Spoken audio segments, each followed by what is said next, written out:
Assalamualaikum warahmatullahi wabarakatuh. Jumpa lagi dengan saya Fardila Sandi di channel Pak Guru Sandi. Di video kali ini kita akan membahas soal TWK yang berkaitan tentang persamaan kedudukan warga negara dalam berbagai kehidupan. Yang mana aja sih soal-soal yang semacam itu? Di situ ada kedudukan warga negara Indonesia, ada pasal-pasal yang terkait tentang warga Indonesia dan penduduk, ada asas kewarganegaraan, ada permasalahan kewarganegaraan di mana isinya ada apartheid, ada bipartite dan multipartite. Artinya kapan dikatakan seorang anak itu berkewarganegaraan, apartheid, bipartite atau multipartite. Jadi jangan sampai ketinggalan soal-soal yang semacam ini karena ini sangat penting dan selalu muncul di tahun 2018 dan 2019.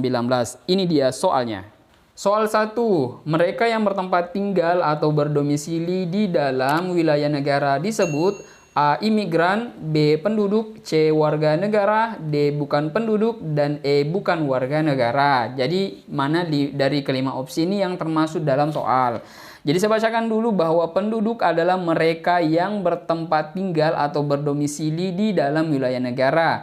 Kalau bukan penduduk adalah mereka yang ada di dalam wilayah negara tetapi tidak bermaksud bertempat tinggal di negara itu. Seperti wisatawan asing yang sedang melakukan perjalanan wisata di dalam wilayah negara.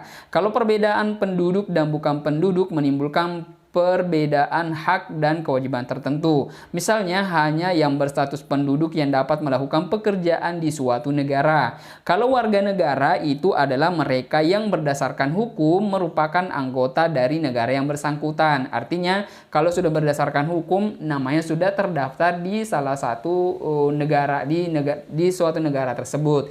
Ya, itu maksudnya. Jadi dari kelima opsi ini mana yang termasuk dalam pengertian soal di atas? Sudah jelas ya bahwa dari kelima opsi ini jawabannya adalah B, penduduk. Kita lanjut soal yang berikutnya.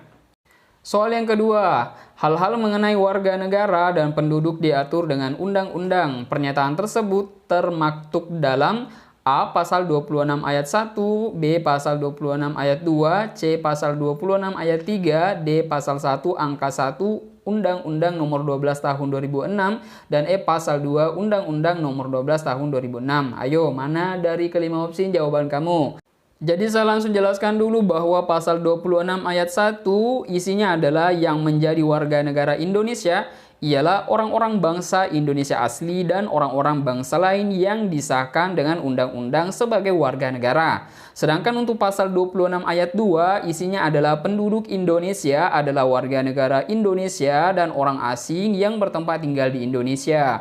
Sedangkan bagian pasal 26 ayat 3 isinya adalah hal-hal mengenai warga negara dan penduduk diatur dengan undang-undang. Jadi sudah sangat jelas dari kelima opsi ini jawaban yang tepat untuk soal di atas adalah C. Pasal 26 ayat 3 Undang-Undang Dasar 1945.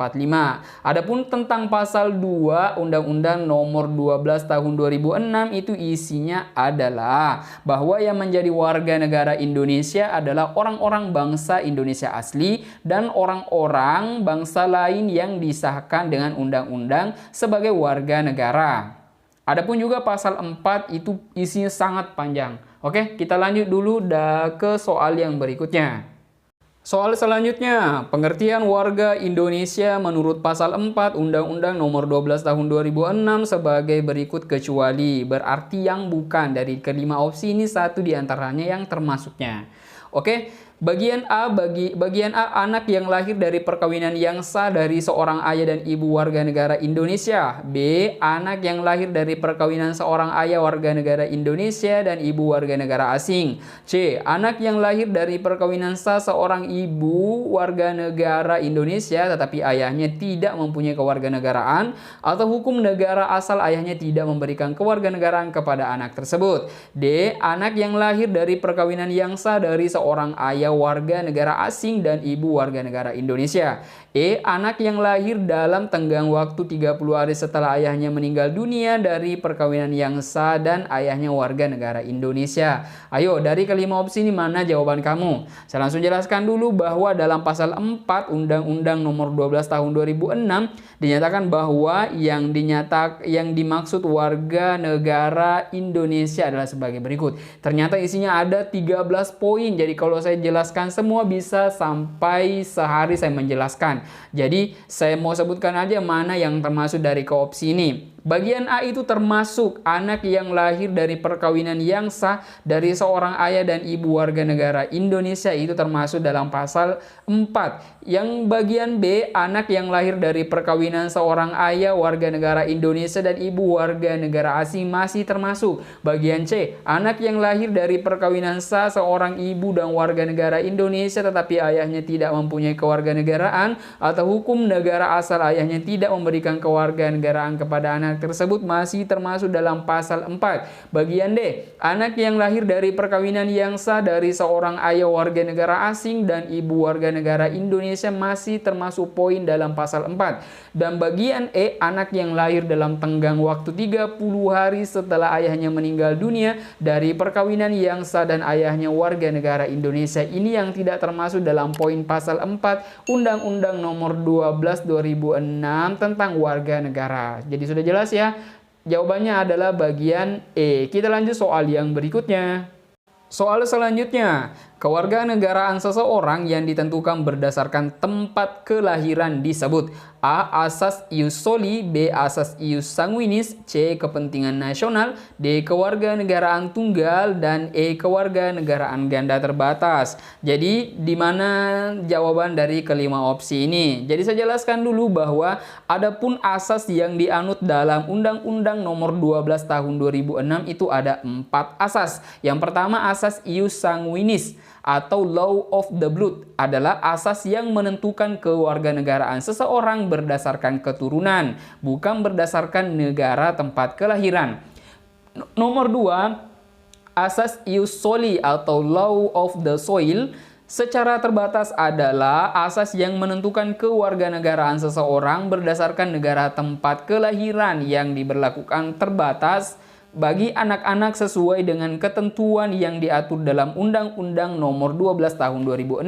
Yang ketiga ada asas kewarganegaraan tunggal, yaitu adalah asas yang menentukan satu kewarganegaraan bagi setiap orang. Yang terakhir adalah asas kewarganegaraan ganda terbatas, adalah asas yang menentukan kewarganegaraan ganda bagi anak-anak sesuai dengan ketentuan yang diatur dalam undang-undang ini. Jadi itu adalah 4 asas menurut pasal 12 tahun 2006. Jadi yang termasuk di dalam soal ini adalah ius soli. Oke, kita lanjut soal yang berikutnya. Soal selanjutnya, seseorang yang memperoleh atau kehilangan kewarganegaraan Republik Indonesia diumumkan dalam Berita Negara Republik Indonesia. Pernyataan tersebut menunjukkan asas A. Publisitas, B. Keterbukaan, C. Non-diskriminatif, D. Perlindungan maksimum, E. Persamaan dalam hukum dan pemerintahan. Jadi saya langsung jelaskan dulu bahwa selain asas yang disebutkan tadi dari 4 itu, ada beberapa asas khusus yang menjadi dasar penyusunan undang-undang tentang kewarganegaraan. Adapun asas khusus yang menjadi dasar penyusunan tentang kewarganegaraan Republik Indonesia menurut nomor 12 tahun 2006 itu ada 8. Yang pertama adalah asas kepentingan nasional, 2 asas perlindungan maksimum, 3 asas persamaan di dalam hukum dan pemerintahan, 4 ada asas kebenaran substantif, 5 ada asas non-diskriminatif, 6 ada asas pengakuan dan penghormatan terhadap hak asasi manusia, 7 ada asas keterbukaan, dan 8 ada asas publisitas. Jadi yang termasuk dalam soal ini adalah bagian A. Asas publisitas yaitu asas yang menentukan bahwa seseorang yang memperoleh atau kehilangan kewarganegaraan Republik Indonesia diumumkan dalam Berita Negara Republik Indonesia agar masyarakat mengetahuinya. Jadi sudah jelas ya, jawabannya adalah bagian A. Kita lanjut soal yang berikutnya.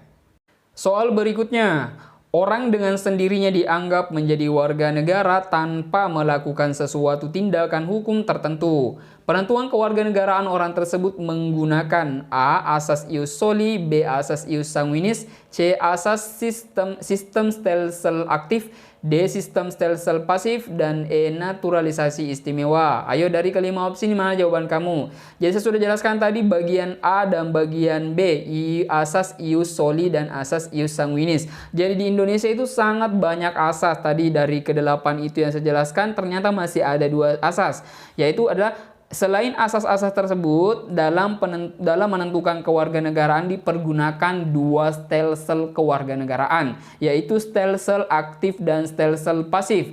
Menurut stelsel aktif adalah orang harus melakukan tindakan-tindakan hukum tertentu secara aktif untuk menjadi warga negara. Itu syaratnya. Kalau menurut stelsel pasif, orang dengan sendirinya dianggap menjadi warga negara tanpa melakukan sesuatu tindakan hukum tertentu. Berhubungan dengan kedua stelsel tersebut harus dibedakan antara hak opsi dan hak repudiasi. Hak opsi adalah hak untuk memilih sesuatu kewarganegaraan atau disebut sebagai dalam stelsel aktif, dan hak repudiasi adalah hak untuk menolak atau suatu kewarganegaraan atau disebut sebagai stelsel pasif. Jadi dari kelima opsi ini yang termasuk jawaban dari pertanyaan di atas adalah stelsel pasif. Jadi tidak melakukan sesuatu tapi bisa dianggap sebagai warga negara. Oke, kita lanjut soal yang berikutnya. Soal selanjutnya, seorang keturunan warga negara D yang menganut asas kewarganegaraan ius sanguinis lahir di negara E yang menganut asas ius soli. Hal tersebut berarti status kewarganegaraan orang tersebut adalah A. Apatride, B. Bipatride, C. Multipatride, D. Mempunyai kewarganegaraan tunggal, E. Mempunyai kewarganegaraan ganda terbatas. Jadi soal ini termasuk sebagai permasalahan kewarganegaraan, dimana kalau terkait permasalahan kewarganegaraan itu ada apatride, ada bipatride, ada multipatride. Kapan dikatakan mereka dari ketiga tadi? Nah, saya langsung kasih contoh dulu. Kalau apatride, seorang keturunan negara A yang menganut asas kewarganegaraan ius soli dan lahir di negara B yang menganut asas kewarganegaraan ius sanguinis. Dengan demikian, orang tersebut bukan warga negara A ataupun warga negara B. Itu disebut sebagai apatride. Karena kalau apatride itu artinya adalah seseorang yang tidak memiliki kewarganegaraan atau status kewarganegaraan. Paham ya? Bagian selanjutnya adalah bipatride. Bipatride itu adalah seseorang yang mempunyai kewarganegaraan ganda atau rangkap. Contohnya adalah kewarganegaraan bipatride adalah seorang keturunan negara D yang menganut asas kewarganegaraan ius sanguinis lahir di negara E yang menganut asas ius soli. Orang tersebut mempunyai kewarganegaraan ganda atau rangkap karena diakui sebagai warga negara D dan warga negara E. Nomor 3 itu adalah multipatride. Multipatride adalah seseorang yang memiliki lebih dari dua kewarganegaraan. Contohnya adalah seseorang yang menganut bipatride juga menerima pemberian status kewarganegaraan lain ketika ia telah dewasa. Pada saat menerima kewarganegaraan yang baru, ia tidak melepaskan status bipatride-nya. Jadi dia berstatus sebagai multipatride. Jadi dari soal ini yang termasuk sebagai jawabannya adalah B, bipatride. Oke, kita lanjut soal yang berikutnya. Soal selanjutnya, salah satu cara untuk memperoleh kewarganegaraan Indonesia adalah melalui pengangkatan atau adopsi. Adopsi sebaiknya dilaksanakan sebelum anak berusia titik-titik tahun. A1, B2, C3, D4, dan E5. Dari soal ini itu termasuk adalah cara memperoleh kewarganegaraan. Sedangkan cara memperoleh kewarganegaraan itu kan ada 4. Yang pertama melalui kelahiran, yang kedua melalui pengangkatan, yang ketiga melalui naturalisasi, dan yang keempat adalah melalui pernyataan memilih. Di dalam soal ini terkait dengan melalui pengangkatan. Jadi saya baca dulu. Cara lain untuk memperoleh kewarganegaraan Indonesia adalah melalui pengangkatan atau adopsi. Jika ada anak yang orang tuanya berkewarganegaraan asing, kemudian anak tersebut diadopsi oleh orang yang berkewarganegaraan Indonesia, anak tersebut akan menjadi dewasa dan menjadi warga negara Indonesia. Adopsi sebaiknya dilaksanakan sebelum anak berusia 5 tahun. Dalam pasal 5 ayat 2 Undang-Undang 12 tahun 2006 menyatakan bahwa anak warga negara Indonesia yang belum berusia 5 tahun diangkat secara sah sebagai anak oleh warga negara asing berdasarkan penetapan pengadilan tetap diakui sebagai warga negara Indonesia. Jadi dalam soal ini yang termasuk dalam opsinya adalah opsi E, sebelum anak berusia 5 tahun. Oke, paham? Kita lanjut soal yang berikutnya. Soal selanjutnya, dalam naturalisasi biasa, cara permohonan menjadi warga negara Indonesia diajukan kepada A. Presiden, B. Menteri Luar Negeri, C. Menteri Dalam Negeri, D. Menteri Sekretaris Negara, dan E. Menteri Hukum dan Hak Asasi Manusia. Jadi dalam soal ini masih terkait tentang cara memperoleh kewarganegaraan yang terdapat pada melalui naturalisasi, di mana proses naturalisasi dapat dibedakan menjadi dua. Yang pertama naturalisasi biasa dan naturalisasi istimewa. Di dalam soal ini dikatakan bahwa naturalisasi biasa, jadi saya sebutkan dulu. Naturalisasi biasa caranya mengajukan permohonan kepada Menteri Hukum dan HAM melalui kantor pengadilan negeri setempat atau di Kedutaan Besar Republik Indonesia apabila di luar negeri. Permohonan naturalisasi dibuat secara tertulis dalam bahasa Indonesia. Apabila lulus, ia harus mengucapkan sumpah setia di hadapan pengadilan negeri. Sedangkan kalau naturalisasi istimewa adalah proses naturalisasi ini diberikan kepada orang yang berjasa kepada negara. Oke, kita lanjut soal yang berikutnya. Yang terakhir, perhatikan beberapa hal berikut ini.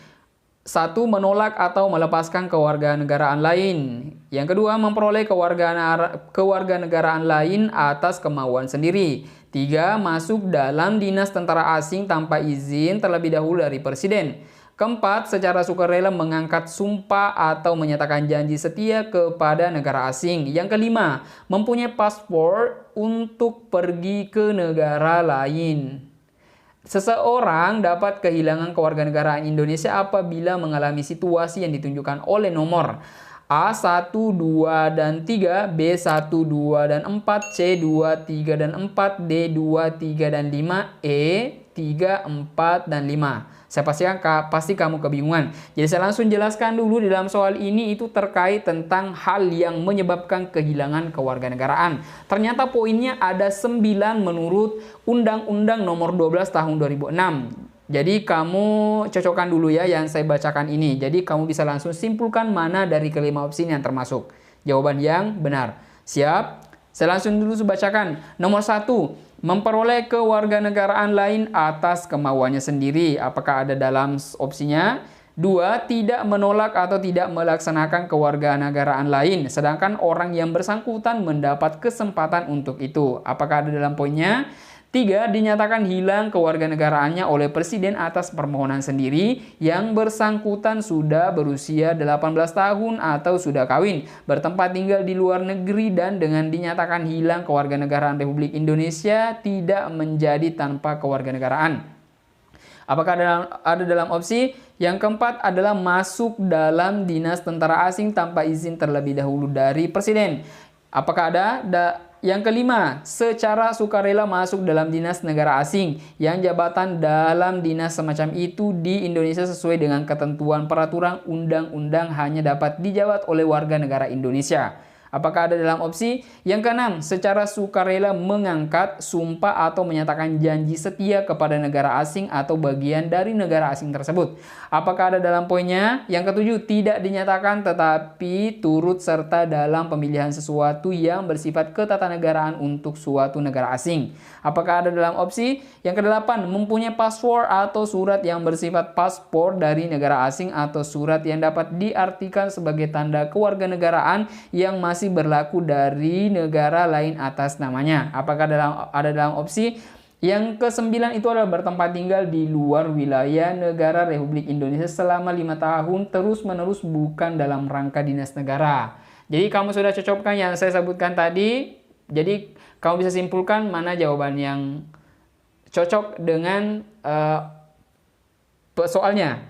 Ya, jadi sudah tepat ya, jawabannya adalah bagian C, 2, 3, dan 4. Jadi itulah tadi 10 soal yang terkait tentang TWK dengan materi warga negara dan pewarganegaraan. Soal ini sebenarnya selalu muncul di tahun 2018 dan 2019. Jadi kamu harus banyak latihan, banyak membaca soal-soal yang terkait warga negara dan pewarganegaraan. Jadi mungkin cukup sekian dulu video ini. Jangan lupa subscribe, aktifkan loncengnya agar kamu mendapatkan pemberitahuan setiap channel ini mengupload video. Jangan lupa like, jangan lupa share informasi penting ini supaya banyak teman-teman yang terbantu mengetahui informasi-informasi penting ini.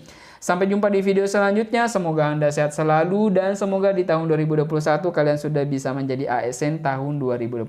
Amin ya rabbal alamin. Sampai jumpa di video selanjutnya. Assalamualaikum warahmatullahi wabarakatuh.